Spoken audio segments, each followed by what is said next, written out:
냉매 없이도 냉장고가 돌아간다고요? 삼성이 진짜 미래 기술을 들고 나왔습니다. 전기를 흘리면 한쪽은 차가워지고 한쪽은 뜨거워지는 펠티어 효과. 삼성은 여기에 나노 기술을 적용해서 기존보다 냉각 효율을 75%나 끌어올렸죠. 냉매도 필요 없고 더 작고 더 가볍습니다. 자, 이제 상상해보세요. 체온을 다스리던 섬세한 기술이 이제는 기계 안에서 심장을 뛰게 만들고 있다면 과연 그 끝은 어디일까요? 여러분, 이 한 문장에 집중해보시죠. 애플도 포기한 애플카를 삼성이 만든다고요?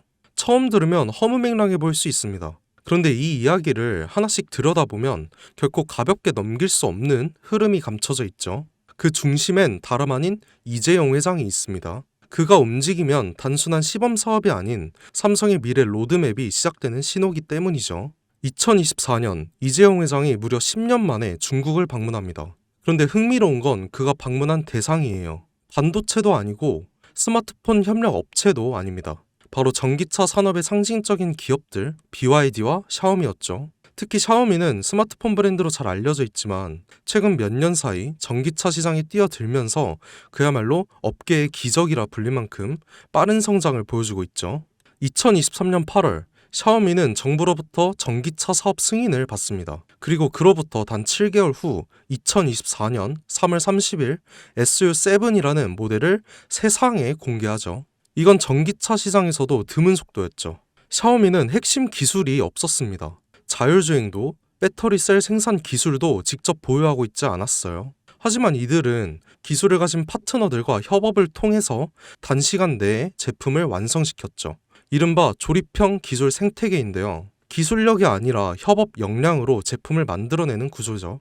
이 방식을 통해 샤오미는 2025년 35만 대 생산 목표를 세웠고 놀랍게도 내수 수요만으로도 충분해서 수출은 2027년 이후로 미룬다는 계획까지 세워두고 있습니다. 이것이 의미하는 건 단순한 전기차 생산이 아니라 생태계 주도권을 빠르게 확보하는 방식이라는 겁니다. 그런데 샤오미의 진짜 무서운 점은 여기서 멈추지 않는다는 거죠. 이들은 SU7을 시작으로 전기차 기술을 기반 삼아서 휴머노이드 로봇 시장까지 뛰어들고 있습니다. 자율주행 센서, AI 칩, 배터리, 모빌리티 시스템 등 전기차에서 사용되는 모든 기술이 고스란히 로봇에도 적용 가능한 거죠. 특히 초창기 휴머노이드는 전기차보다도 높은 가격대를 형성할 가능성이 높고 실제로 주요 기업들의 초기 모델 가격은 전기차 대비 약 3배 수준으로 잡고 있는 겁니다. 다시 말해 판매가 시작되면 매출이 몇 배씩 늘어나는 구조가 형성될 수밖에 없다는 거죠. 이재용 회장은 이 시장의 가능성을 누구보다 빠르게 간파했고 그래서 샤오미를 직접 찾은 겁니다. 그리고 지금 삼성 역시 샤오미식 조립형 전략을 본격적으로 따라가기 시작하죠. 다만 삼성은 단순히 따라가는 데서 끝나지 않았어요. 샤오미는 속도와 효율을 강조했다면 삼성은 품질과 플랫폼 확장성에 초점을 맞춥니다. 하드웨어는 이미 인수해둔 하만이 주도하고 조립과 생산은 외부 협력사와 연계해서 빠르게 진행하고 있죠. 여기에 AI, 반도체, 배터리 같은 고부가 가치 기술은 삼성전자가 직접 커버합니다. 이 삼박자가 모이면 어떤 결과가 나올까요? 단순한 전기차가 아니라 움직이는 스마트폰 혹은 이동형 AI 플랫폼이 탄생하는 겁니다.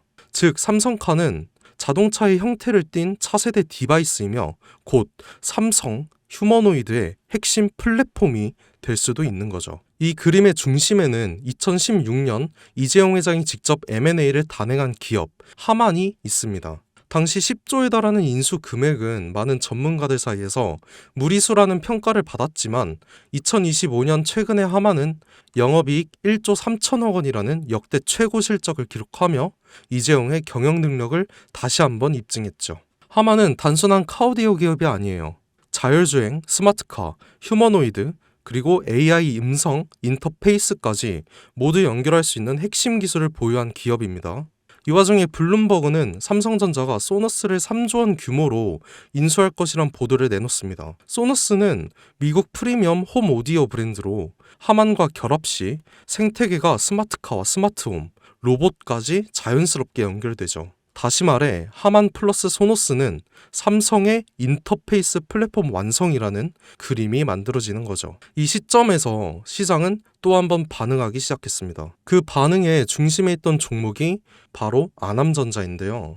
알만한 사람은 다 아는 이 종목은 사실상 하만의 독점 납품하는 유일한 국내 파트너인데요. 하만의 시스템, 회로 기판, 전자 모듈 등을 납품하며 전략적 협업 관계를 유지하고 있죠. 삼성카의 휴머노이드 시스템이 하만 중심으로 구축될 가능성이 높아질수록 아남전자 역시 함께 조명을 받게 됩니다. 실제로 2024년 초부터 아남전자의 주가는 뚜렷한 상승 흐름을 보이기 시작했고 주요 커뮤니티와 리서치 리포트에서도 언급되면서 단기 급등에 성공했죠. 눈치 빠른 자금이 먼저 움직인 거예요. 하지만 여기서 중요한 건 이거죠. 아남전자는 이미 시장에서 어느 정도 노출된 상태라는 것. 많은 투자자들이 이미 올랐다고 생각하면서 손을 놓는 시점인 거죠. 그런데 진짜 기회는 여기서부터 시작됩니다. 이재용 회장의 큰 그림은 아직 절반밖에 공개되지 않았죠. 자동차가 끝이 아니라 이제 본격적으로 로봇과 휴머노이드 시장으로 넘어가려는 시점이기 때문입니다. 이 다음 스텝에서 주목해야 할 건 아남전자처럼 삼성과 직접 연결되면서도 아직 저평가된 종목이죠. 배터리, 센서, AI 인터페이스, 로봇 액추에이터 등 다양한 분야에서 열심히 준비 중인 기업들이 있을 수 있습니다. 특히 삼성은 대형 M&A를 한 번에 공개하지 않고 단계적으로 실행하는 경우가 많기에 이 그림 속에서 다음 수혜주는 제가 지금부터 말씀드릴 이 종목이 될 겁니다. 시장은 항상 조용한 상태에서 움직이죠. 하만을 인수할 때도 대부분이 유심했고 아남전자가 오를 때도 소수만 주목했습니다. 이제는 그 다음 종목이 등장할 차례가 된 거죠. 애플도 포기한 애플카를 삼성이 밀어붙이고 있어요. 그리고 그 카드는 이미 열리기 시작했습니다. 샤오미의 기적을 보고 따라가기 시작한 삼성, 하만과 소너스를 중심으로 휴머노이드 삼성카 플랫폼을 구축하고 전기차에서 휴머노이드로 영역을 확장하는 이 거대한 그림 속에서 우리는 반드시 기억해야 할 게 있죠. 누군가는 이 흐름을 미리 보고 움직였고 그 결과는 아남전자였습니다. 그리고 지금 또 하나의 종목이 조용히 준비되고 있죠. 영상을 지금까지 보신 여러분은 지금 이 흐름 속에서 다음 주사를 찾을 준비가 되어 있으신가요? 우리는 아직 삼성카도, 삼성 휴머노이드도 정식으로 공개되지 않은 시점에 서 있습니다. 그 말은 아직 늦지 않았다는 뜻이고 이재용이 다음 카드를 꺼내기 전에 미리 선점할 수 있는 기회가 있다는 뜻이죠. 시장은 조용할 때 진짜 기회를 줍니다. 그리고 그 기회, 그 종목은 지금 여러분 앞에 있는 거죠. 제 영상을 보셨던 분들은 아시겠지만 영상에서는 이 종목 이름을 말할 수는 없습니다. 이유는 늘 말씀드렸듯이 기관들의 매집 그리고 풀리지 않는 정보라서 그렇죠. 수많은 정보를 조합해야 겨우 답이 나오기 때문에 매수도 타점을 잡고 해야 하고 절대 한 번에 많은 돈이 몰려서도 안 됩니다. 그러기 위해선 매수 가격과 시점 그리고 금액까지 전부 다 다르게 설정할 필요가 있는 거죠. 그래서 저는 신청해 주시는 분들에 한해서 이 종목의 자료와 정보 매수 가격과 시점, 매수 금액까지 전부 직접 설정해 드릴 예정입니다. 신청 방법 알려드릴게요. 영상 하단 설명란에 링크를 클릭하신 뒤에 간단한 설문조사를 작성하시면 되는데요. 그러면 제가 순차적으로 한 분 한 분 전화 드리도록 하겠습니다. 절대로 문자로 연락드리지 않습니다. 문자로 종목에 대한 정보가 남으면 저를 사칭하는 사기꾼들이 돈을 받고 종목을 파는 경우가 많더라고요. 저는 절대로 문자로 연락드리지 않습니다. 그 점 꼭 유의해 주시고요. 여러분, 지금은 단순히 주가가 오르내리는 걸 보는 시점이 아니에요. 정보 격차, 선점, 타이밍 이 세 가지가 모든 걸 결정짓는 시기인 거죠. 놓치면 다시는 오지 않을 기회일 수도 있어요. 그리고 한 가지 더 말씀드릴게요. 이 히든 삼성 관련 종목은 단순한 급등 테마가 아닙니다. 실제로 해당 기술이 상용화되면 미래 시대를 걸어가는 첫걸음이 될 것입니다. 이건 더 이상 단순히 주식 수익의 문제가 아니에요. 인류 전체의 발전과 직결된 기술이기 때문에 정부, 재단, 국제기구까지 움직일 수밖에 없는 구조인 거죠. 그리고 그런 대형 흐름의 시작점이 바로 지금입니다. 마지막으로 이런 말이 있죠. 모두가 알게 되면 이미 늦은 것이다. 여러분은 그 전에 움직이셔야 합니다. 김사카시였습니다.